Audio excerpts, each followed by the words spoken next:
Bonjour à tous et bienvenue dans cette nouvelle vidéo.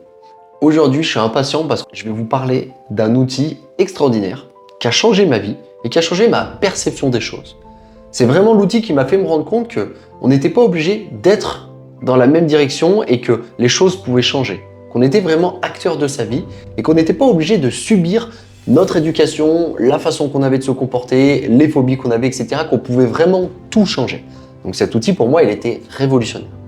Seulement, cet outil, quand je l'ai rencontré, j'ai douté de son efficacité. Parce que c'est un outil qu'il faut utiliser au quotidien, assez régulièrement, pour que ça fasse effet. Et donc, moi, je l'ai utilisé pendant 2 semaines, comme quelqu'un qui irait 2 semaines à la salle de fitness, et puis je m'attendais à des résultats ultra forts et immédiats. Alors, cet outil, il peut rapidement apporter des résultats, mais en plus de 2 semaines quand même. Il faudrait travailler 1 mois, 4, 5, 6 semaines dessus. Et donc, vu que j'avais pas eu mes résultats tout de suite, à l'époque, j'étais vraiment accro à la gratification immédiate, vu que j'avais pas eu ces résultats tout de suite, forcément, je m'étais senti frustré et j'avais arrêté. Mais pendant les formations que j'ai faites, les formations en accompagnement, en coaching et même les formations en hypnose et en PNL, je me suis rendu compte que cet outil, plus je le pratiquais, plus il était efficace. Jusqu'au point où, au bout d'un moment, il me suffisait d'avoir des images, de visualiser des choses pour que ça se passe réellement et que ça sorte complètement de ma tête. Cet outil, tu l'as compris peut-être, on va parler de la PNL, de la programmation neurolinguistique. Et alors, la PNL, c'est décrié parce qu'on pense que c'est de la manipulation, etc. Mais pas du tout. Aujourd'hui, je vais vous parler de l'aspect ultra positif de la PNL pour sortir de vos crises d'angoisse, de votre anxiété, de vos stress chroniques et même de tous les comportements qui vous dérangent. Et vous allez voir, c'est assez bluffant.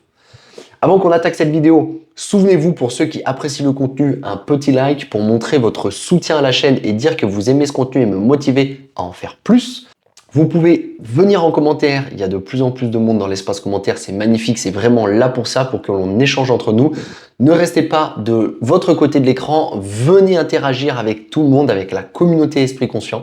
C'est comme ça que vous sortirez de vos troubles et que vous sortirez de votre zone de confort et que vous irez vers plus de stabilité, de bonheur, de bien-être.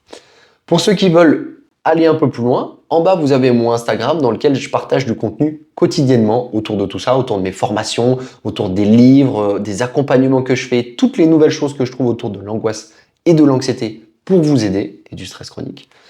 Pour ceux qui voudraient pousser encore un peu plus loin, en bas, vous avez mon Linktree dans lequel vous pouvez réserver des appels de 15 à 20 minutes avec moi dans lesquels je vais essayer de trouver un maximum de solutions pour que vous puissiez sortir de vos crises d'angoisse et de votre anxiété. Et pour ceux qui veulent rester anonymes, ce sera un peu moins efficace, mais c'est toujours cool de passer à l'action. Vous avez le Telegram de la communauté Esprit Confiant, dans lequel je balance un peu de contenu inédit pour les gens motivés à changer. Tout est dit, on va enfin pouvoir passer à notre vidéo. Les crises d'angoisse, l'anxiété, les phobies, tout ce qui nous arrive, quand ça arrive dans notre vie, on se dit « et on a l'impression qu'on est obligé de subir ça. Bonne nouvelle, aujourd'hui on va voir qu'on peut complètement changer tout ce que l'on vit au quotidien et nos émotions.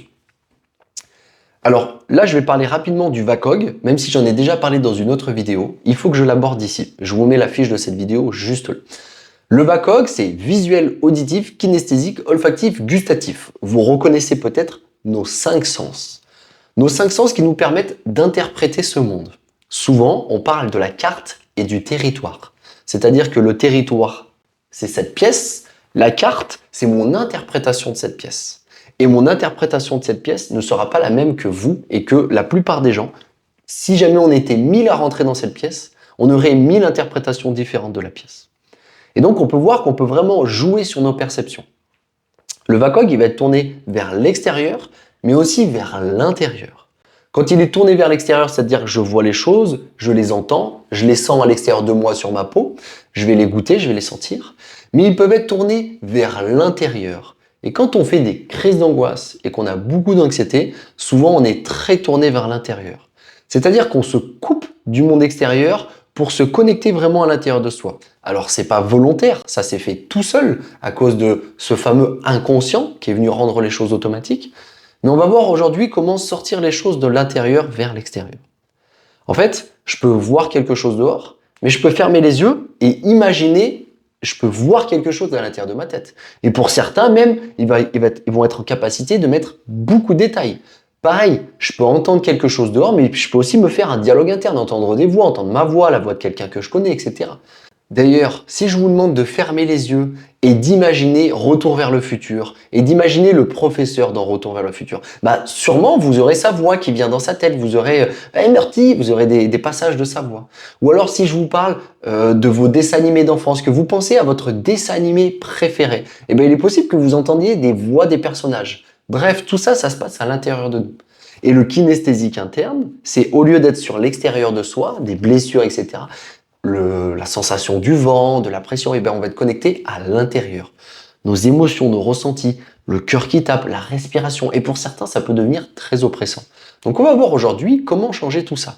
Parce que si on a appris à avoir peur, on peut désapprendre la peur et créer vraiment un sentiment de sécurité et de bien-être. Et ça, c'est possible pour absolument tout le monde. Alors si vous êtes dans des très très fortes crises d'angoisse, que vous êtes vraiment dans l'ombre ou dans des grosses dépressions, je vous conseille de vous faire accompagner pour pouvoir sortir de ça plus vite. Mais vous pouvez déjà essayer de pratiquer les exercices que je vais vous donner, ils auront sûrement un effet bénéfique. Petit bémol, plus je vais être dans de l'intensité au niveau de l'angoisse, plus je vais perdre mon intelligence. Je vais être plus dans la partie reptilienne, dans la partie plus animale. Donc je vais avoir du mal à faire ces exercices. Mais c'est en s'entraînant justement à travailler là-dessus, je vais vous donner un petit protocole qui va vous permettre justement de changer complètement cet état d'esprit, ce mindset, et d'aller vers plus de bonheur, de sérénité, etc. Aujourd'hui, je vais vous expliquer comment remodeler votre cerveau. Il y a un système qui nous permet d'analyser tout ce que l'on vit. Mais il faut avoir un peu de recul sur soi. Donc il faut essayer de prendre le temps et de le faire quand on est le plus calme et détendu possible. Ce système, il nous permet d'analyser ce qui se passe à l'intérieur de nous.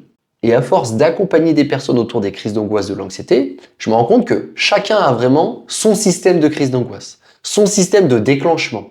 Certains vont sentir qu'ils ont très froid et ils se disent « Waouh, là j'ai très froid », donc ils ont un ressenti kinesthésique interne qui va enclencher un dialogue interne.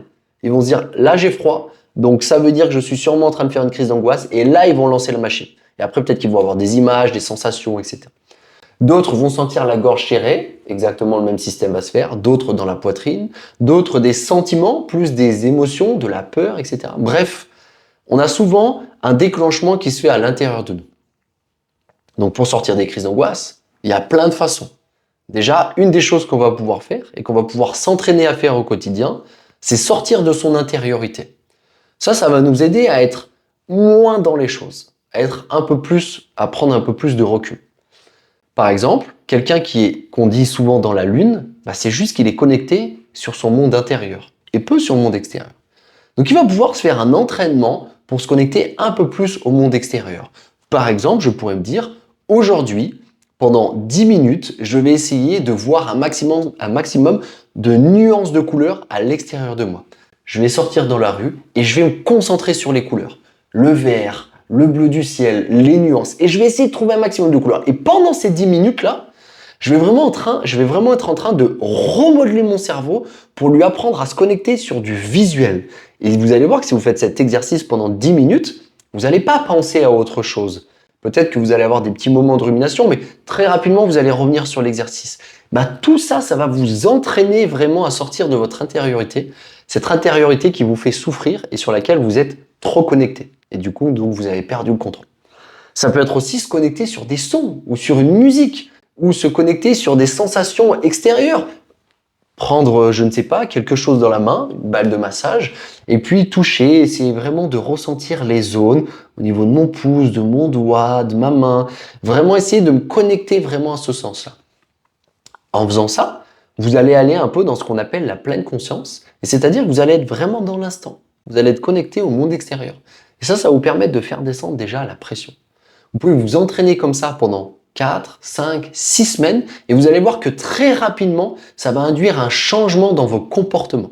Et ça montre qu'on n'est pas obligé d'aller trifouiller à l'intérieur de soi, dans ses pensées, dans ce qu'on a vécu dans son enfance, etc. Ça ne veut pas dire que c'est négatif pour tout le monde. Moi, c'est une approche que je ne pratique pas et que du coup, je ne trouve pas vraiment intéressante, mais c'est mon point de vue, ça ne veut pas dire que c'est le vôtre. Mais ça montre vraiment que déjà en changeant nos comportements, on peut vraiment changer tout ce qui se passe à l'intérieur de nous. À chaque fois que vous avez une pensée, un comportement, vous écrivez un nouveau message à l'intérieur de votre cerveau, une nouvelle connexion, et vous créez un nouveau chemin. Bien sûr, vous aviez fait des milliers de connexions, donc il va falloir du temps pour aller dans l'autre direction, mais c'est possible pour absolument tout le monde. Là, ce qu'on a fait, c'est se connecter à son monde extérieur, plutôt que son monde intérieur. Déjà, ça va nous soulager. Par exemple, pour la prise de parole en public, souvent, on va avoir cette sensation de se connecter sur soi, on va avoir un dialogue interne, puis se connecter sur ces sensations de rougir, de transpirer.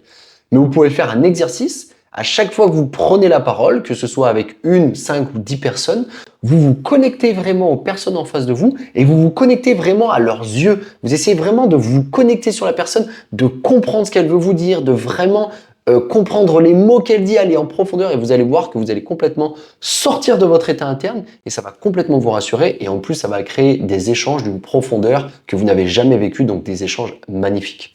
Donc je ne vais pas vous laisser là, je vais vous donner maintenant une méthode pour réussir à remodeler votre cerveau. Je parle souvent de méditation pleine conscience parce que pour moi, c'est la base, la méditation libre.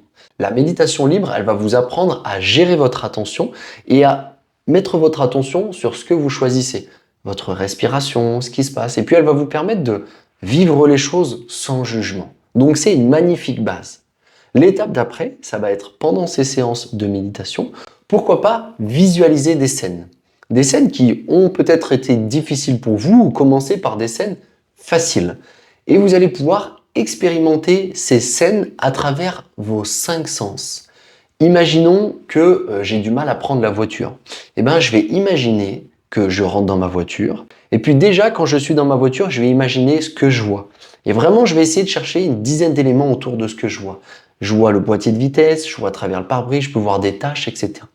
Une fois que j'ai passé en revue tout ce que je vois, je vais passer en revue tout ce que j'entends. J'entends les bruits autour de moi, j'entends que le bruit est atténué parce que je suis dans le cockpit. Je sens le bruit du moteur, etc., le bruit de mes clés. Tout ça, je vais me concentrer sur le bruit. Ensuite, je vais me concentrer sur ce que je ressens à l'extérieur de moi. Le contact de mon poids sur le fauteuil, le contact de mes mains avec le volant, etc., etc. Et à chaque fois que vous allez vous connecter à ces sens-là, vous allez sortir de cette émotion, de ces sensations désagréables, pour vous reconnecter vraiment à la scène, aller dans le monde extérieur. Et puis ensuite, si vous sentez que c'est possible pour vous, vous pouvez vous imaginer en train de conduire. Et puis là, pareil, tous les sens visuels, auditifs, kinesthésiques. Je peux même passer sur l'olfactif, le gustatif. Qu'est-ce que je sens dans ma voiture? Peut-être même que j'ai un goût dans la bouche, peu importe. Vous essayez vraiment d'expérimenter ça. Et ensuite, dès que cette scène, elle est OK, vous la faites plusieurs fois. Vous pouvez augmenter la difficulté sur des trucs qui vous challengent dans le monde extérieur. Et puis, vous allez augmenter comme ça et puis vous allez vous reconnecter au monde extérieur. Alors bien sûr, ce que l'on vit réellement par rapport à ce que l'on vit dans sa tête, c'est bien plus puissant ce qu'on vit réellement. Mais en travaillant sur ce qu'on vit dans sa tête, on peut vraiment avoir un très gros impact sur ça. Et vous allez voir qu'à force de vous entraîner chez vous, vous allez créer une accoutumance, vous allez être OK avec ça, vous allez devenir de plus en plus tranquille avec le fait de sortir, avec le fait de parler en public, de revoir du monde. Et ce sera OK de le refaire dans votre monde extérieur. Du coup, vous serez en capacité de vous reconfronter à ça dans le monde extérieur. Vous allez prendre confiance en vous, vous allez pouvoir sortir de tout ça et vous allez doucement créer un cercle vertueux qui va vous permettre de sortir des crises d'angoisse et de l'anxiété. Tout ça, il faut le pratiquer pendant un certain temps. Le faire une fois et se dire que ça n'a pas d'intérêt, comment vous pouvez juger quelque chose en une fois? C'est impossible. Il va falloir pratiquer pendant 4, 5, 6 semaines à raison d'au moins 10, 15, 20 minutes par jour. Ce que je fais avec les accompagnements que j'ai, c'est vraiment ça. C'est vraiment, on met en place des routines qu'il faut tenir et c'est ça qui est merveilleux avec l'accompagnement, c'est qu'on est deux à travailler, c'est-à-dire que la personne sait qu'elle doit bosser sur elle, elle est dans un processus, donc ça la motive vraiment. Alors que quand on est derrière son écran, ça demande encore plus de motivation, de détermination pour pouvoir passer à l'action et maintenir ça dans le temps. Mais je vous incite vraiment à tester ça pendant 5, 6 semaines et vous allez trouver de réels changements dans vos sensations internes. Si jamais les sensations d'angoisse sont trop grandes ou que ça fait trop longtemps que vous êtes anxieux, vous allez peut-être avoir du mal à méditer, avoir du mal à visualiser, ça va peut-être partir dans tous les sens. Dans ces cas-là, je vous conseille de vous faire accompagner au moins sur les débuts, que vous puissiez sortir de cette peur profonde, comprendre d'où elle vient, comprendre certains des mécanismes dans vos comportements qui l'a créé. Et ensuite, vous pourrez peut-être faire ce travail seul et évoluer à votre rythme. Aujourd'hui, j'ai mis le doigt sur vraiment le départ de l'outil, la PNL. Aujourd'hui, j'ai mis vraiment le doigt sur les débuts de la PNL et sur les débuts de la puissance, mais c'est un outil vraiment extraordinaire pour changer votre quotidien. Donc, si vous voulez prendre confiance en vous, développer votre estime, réussir à faire des choses que vous n'arrivez pas à faire dans votre vie de tous les jours, devenir plus heureux, sortir de vos crises d'angoisse, de votre anxiété, je vous conseille de vous renseigner sur ces méthodes qui sont des méthodes de préparation mentale qui vont vraiment vous permettre de comprendre que l'on n'est pas obligé de subir ses pensées. Et c'est vraiment là la base de tout. C'est que on peut apprendre à amener ses pensées dans une certaine direction et on n'est vraiment pas obligé de subir ses pensées et ses émotions. Voilà, c'était la petite phrase de conclusion. J'espère que cette vidéo vous a plu. On a commencé à aborder ça, on pourra l'aborder un peu plus dans une autre vidéo.